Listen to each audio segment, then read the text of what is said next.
The government, late in 2020, announced that the UK will end the sale of new petrol and diesel cars and vans by 2030, 10 years earlier than planned. This has heralded the dawn of a new era in transportation. For cars and vans, this is focused firmly on the transition to electric drivetrains, not only delivering zero tailpipe emissions, improving air quality and protecting the climate, but just simply a better way of driving and delivering your goods and services. Maxus have embraced this challenge and are committed to bringing new, fit-for-purpose, wholly electric vans to market. Also, they have recognised that this is a transitional journey, so that there remain some challenges that need to be met in more traditional ways. Whatever you need to get your goods or services from A to B, there will be something in the Maxus range for you. My name is Paul Kirby and Maxus have asked me to talk with you about their new range of vans. With my first job in life being a van driver, I have since been messing around in vans for nearly 30 years. Not to mention vlogging my views and opinions with my selfie stick. Now as head of electric vehicles for Vanarama, I'm always looking to help people move to this new electric way of getting the job done. I drove my first electric van back in 2004 and I'm happy to say that they have come a long way since then.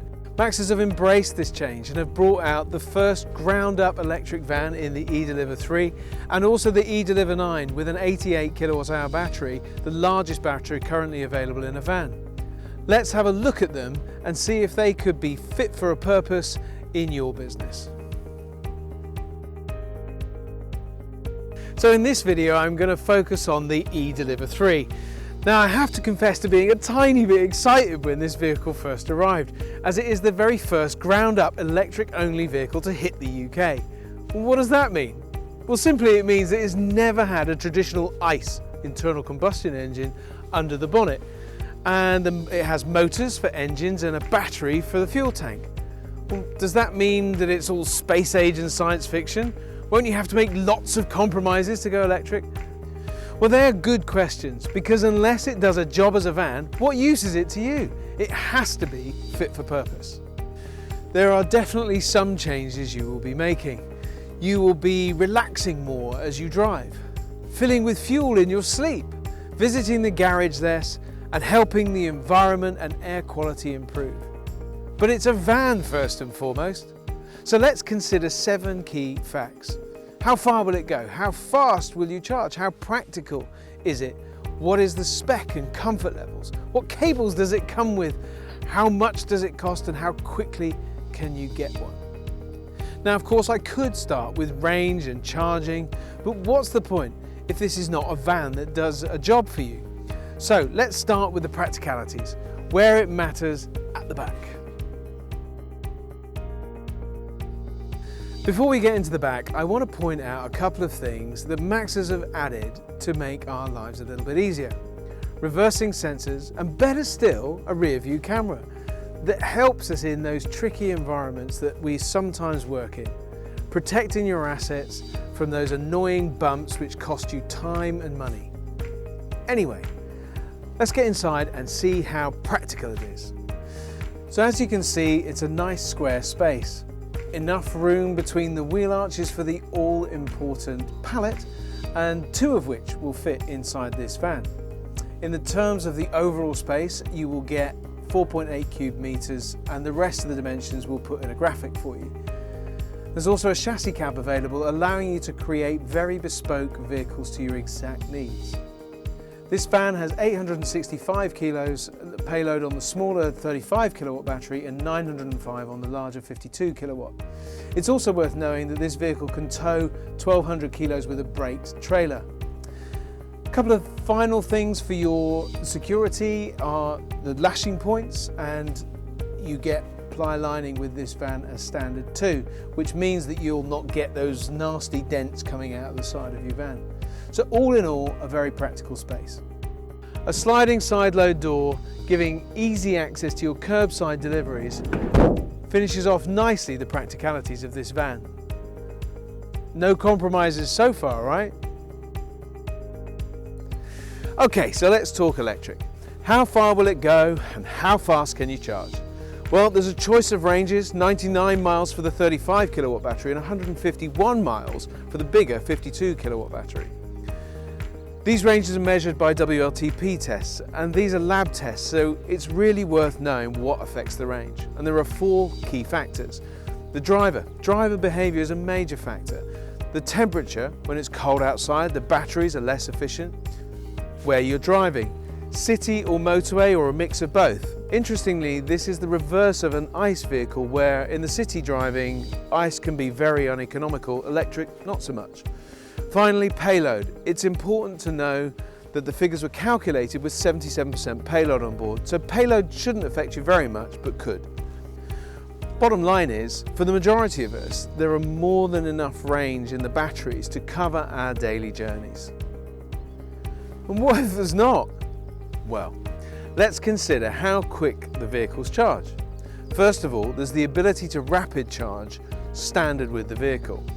This means that when you're running low on charge, you can access one of the many public charging points which will deliver 20 to 80% charge in around 45 minutes, usually called DC or rapid charging. Typically though, on a day-to-day basis, you will get your charge using AC charging, which charges at 7 kilowatts an hour. This means that it will take a little over 7 hours to charge your 52.5 kilowatt hour battery and around 5 hours to charge a 35 kilowatt hour battery. And if you want more detail on charging and how it works and where you can do this, I can cover this off in another video. So, I don't know about you, but I'm still finding it hard to spot the compromises. I know some of you might do more than 150 miles in a day, but giving your drivers a break while they charge for 40 minutes will boost your daily mileage capabilities well over 200 miles. And do you want to give your drivers a break? Of course you do. Well, whilst we're talking about the drivers, let's have a think about how the cabin area and the specifications are. Driving an electric vehicle is a much more enjoyable experience. Why is that important? Well, research has found out that men under 50 are significantly more at risk of poor mental health than any other group. And let's face it, this is the majority of our van driver population. So then it's good to be able to offer something better as an environment for them. Whenever I look at a van, the first thing I want to see is, does it have air conditioning? I've been banging on about this for years, and it doesn't feel fair that all the cars out there have air conditioning and vans have not had it. Equal rights for vans and van drivers, that's what I say. Well, the great news is that this is standard on the eDeliver 3, so your drivers will be in relative comfort for those few days that we really need air conditioning. On top of all that, electric vehicles are automatic, making them far less stressful to drive. They deliver all of their power from the moment you put your foot on the accelerator. So no ending up in the middle of a roundabout in the wrong gear, struggling to pull away with all the traffic descending on you. Cruise control and other controls are all at your fingertips for the radio and that sort of thing are here, nice and easy. There's also a nice touchscreen infotainment system with Apple CarPlay, a comfy seat, heated mind you, with the all-important armrest, coupled with the steering wheel adjustment, finish off this driver-focused environment nicely. I truly believe and early evidence would suggest that you are less likely to be involved in an accident in an electric vehicle, as it is less stressful and simply easier to drive. So what's the driving experience like in the Maxus eDeliver 3? Well, driving simplicity at its best.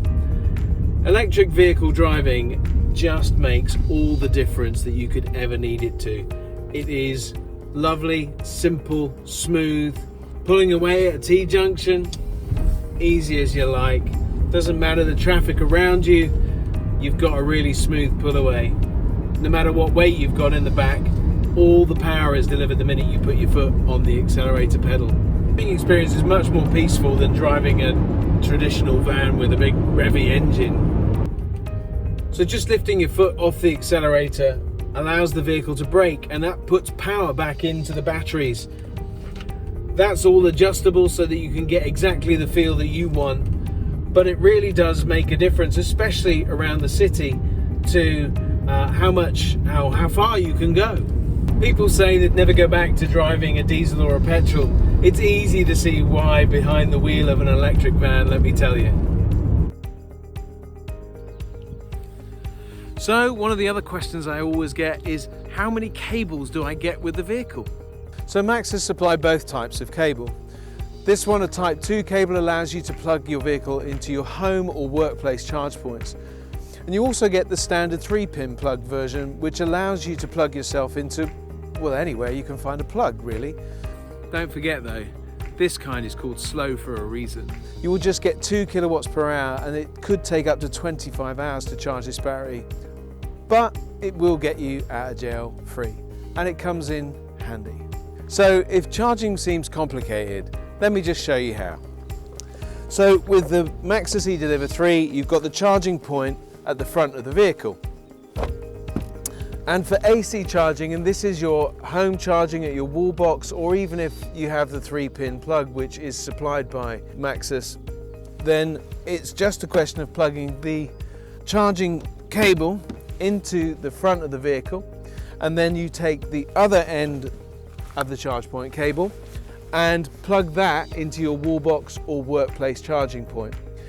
That means that then you get the 7 kilowatts an hour that we spoke about. So how much is it going to be, I hear you cry? Well, I lied. I'm not going to tell you how much. You should speak to your dealer or lease company about that sort of thing. But I will say that pound for mile, this is a very cost-effective vehicle.